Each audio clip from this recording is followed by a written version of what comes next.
ప్రభు స్తోత్రములు. దేవుని కృపను బట్టి మరి ఒక పర్యాయం మిమ్మును డైలీ బ్రెడ్లో కలుసుకునే దానికి ఇచ్చిన కృపను బట్టి వందనాలు. ఈ దినము కీర్తన 22 పరిశుద్ధ స్థలములో నుండి నీకు సహాయము చేయునుగాక. Send the help from the sanctuary, वह पवित्र स्थान से तेरी सहायता करे. అవును, పరిశుద్ధ స్థలం.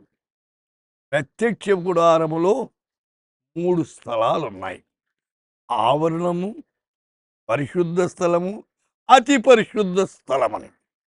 అయితే పరిశుద్ధ స్థలములు మనకు సహాయం చేసేవాడు ఆ పరిశుద్ధుని దేవుడే. ఆయన సహాయము మనకు అవసరమైంది. దినదినం, గంట గంట, నిమిష నిమిషము ఆయన సహాయం కావాల. వింటున్న శ్రోత, నీ కుటుంబానికి దేవుని సహాయం ఎంతో అవసరమైంది. అపొస్తలుల కార్యం 18 అతడు అక్కడికి వచ్చి కృపచేత విశ్వసించిన వారికి చాలా సహాయము చేసెను. అయితే విశ్వసించిన వారికి చాలా సహాయం చేశాడట. హెబ్రీ పత్రిక 4:16 మనము కనికరింపబడి సమయోచితమైన సహాయము కొరకు కృప పొందినట్టు ధైర్యముతో కృపాసనము చేరుదాం.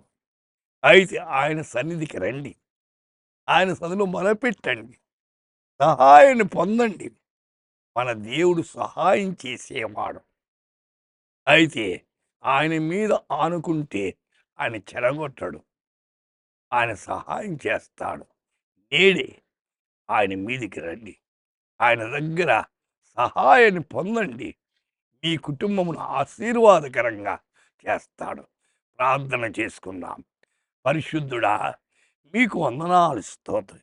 ఎంతమంది అయితే వింటున్నారు, మీ సహాయం కొరకు ఎదురు చూస్తున్నారు, మీరే వారికి ఆదరించి బలపరిచి కృప చూపించమని యేసు నామమున ప్రార్థిస్తున్నాము తండ్రి.